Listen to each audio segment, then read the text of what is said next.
ataques de Satanás. O inimigo tenta destruir a nossa vida, a nossa família, a nossa casa. E nós precisamos sim, diariamente, a proteção de Deus, do cuidado de Deus e da provisão divina de Deus na nossa vida diariamente. Aleluia. E é preciso que Deus esteja conosco, nos guardando, nos protegendo. E existem 3 verdades da segurança do crente. Repita bem forte comigo assim: 3 verdades. 3 verdades da segurança do crente. Da segurança do crente. Nós vimos isso em 1 Pedro, capítulo 1, versículo 5, o texto que nós lemos. Que mediante a fé, nós estamos guardados na virtude de Deus, para a salvação preparada para nós, para ser revelada brevemente. Então ali nós vemos, esse texto ensina 3 seguranças, 3 verdades da segurança do crente. Mensagem essa de especial relevância para os primeiros leitores da carta de Pedro, uma vez que muitos deles estavam passando por severas perseguições, severas provações, dificuldades terríveis. Diante daquilo que eles estavam enfrentando, eles precisavam de verdades que trouxessem para eles segurança, força, fortalecimento em meio às dificuldades que eles estavam vivendo. E a primeira verdade é a proteção de Deus, a proteção divina.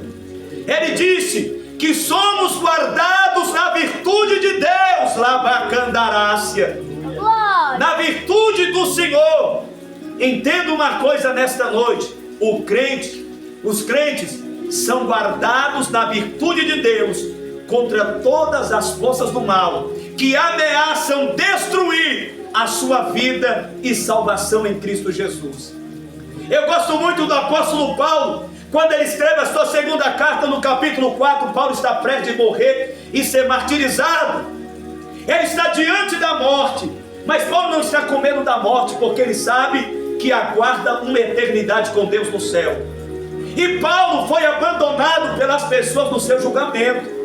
Paulo se sentiu sozinho naquele momento, não tinha ninguém com ele. Mas Paulo disse: Deus me assistiu, me ajudou, esteve comigo, não me desamparou quando todos me abandonaram, e ele me livrou da boca do leão, Rabacandarácia.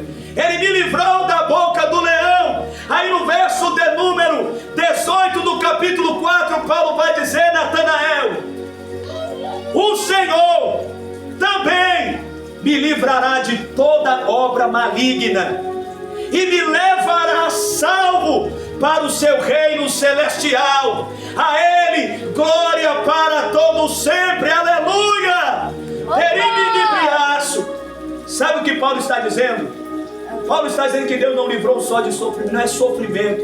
Paulo está dizendo que tudo aquilo que Satanás intentou para afastá-lo de Deus, para destruir a fé de Paulo, para fazer Paulo cair no pecado, para acabar com a vida de Paulo, para dizer que Paulo não tinha mais jeito, tudo que Satanás tentou, Deus livrou Paulo. E Deus haveria de garantir que Paulo chegasse a salvo na eternidade, para a glória de Deus, Urabagassuri Miderébia. Oh, glória a Deus, aleluia. Judas, quando escreve a sua carta, ele fala doxologia e adoração a Deus. E é tão interessante que ele diz assim, no verso 24: e ao Deus que é ao Deus poderoso, para evitar que vocês tropecem. Sabe o que ele está dizendo? Que o nosso Deus é poderoso para evitar que venhamos a tropeçar. Judas, ele estava ali repreendendo os ensinamentos dos falsos mestres com suas vidas pecaminosas, e ele está dizendo que Deus é poderoso para evitar que o povo de Deus tropece. E Ele pode apresentá-los irrepreensíveis diante da sua glória com alegria. Ele está dizendo: Deus, Ele é poderoso para evitar que vocês sejam destruídos pelos ensinamentos daqueles que estão longe da presença de Deus, estão na vida controlada por Satanás. Deus é forte, poderoso para livrar vocês de tropeçarem. E esse Deus vai garantir e que vocês naquele dia se apresentem diante dele na eternidade, irrepreensíveis, com grande alegria. Diante desses textos, eu entendo que Deus é poderoso para me ajudar e te ajudar a vencermos o pecado, a vencermos os problemas, a vencermos as lutas e superarmos os momentos difíceis da nossa caminhada. Eu entendo quando Paulo diz em Romanos capítulo 8, no verso 31, que diremos diante destas coisas?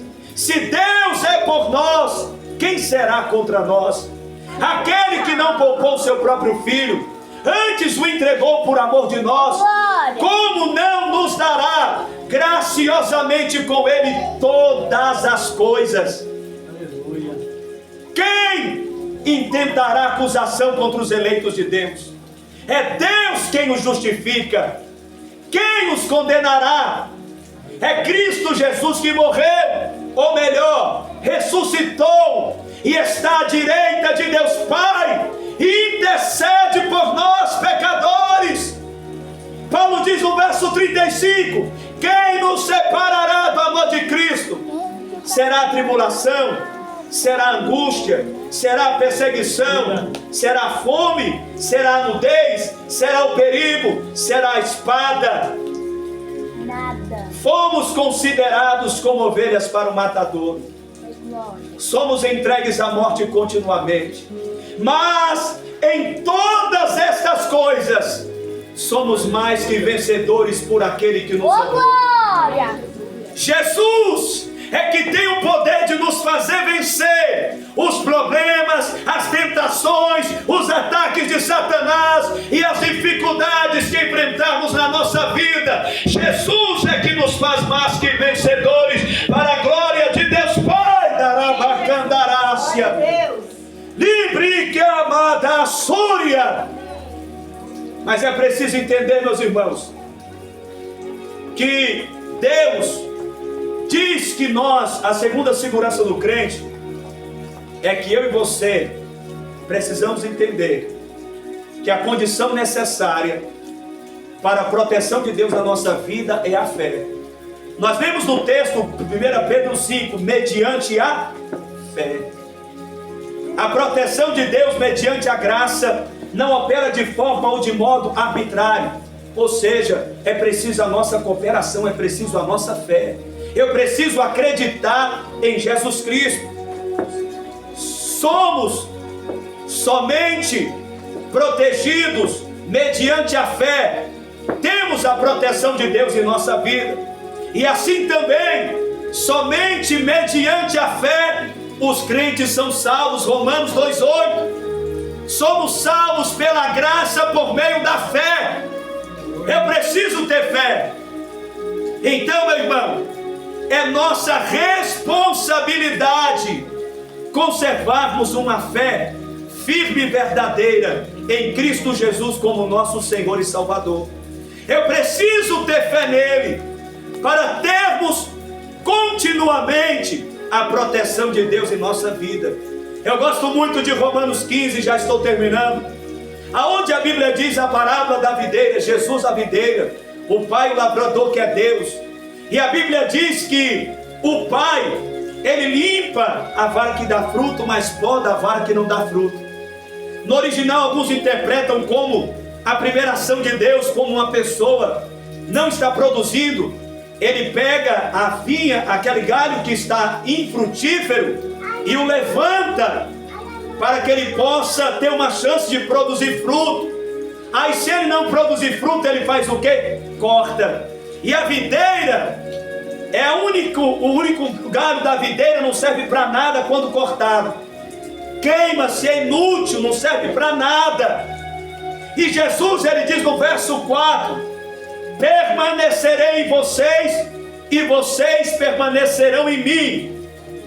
E como a vara não pode produzir fruto de si mesmo se não estiver na videira, assim vocês não podem dar fruto se não estiverem em mim. Sem a vida de Jesus, ninguém vence nada, irmãos.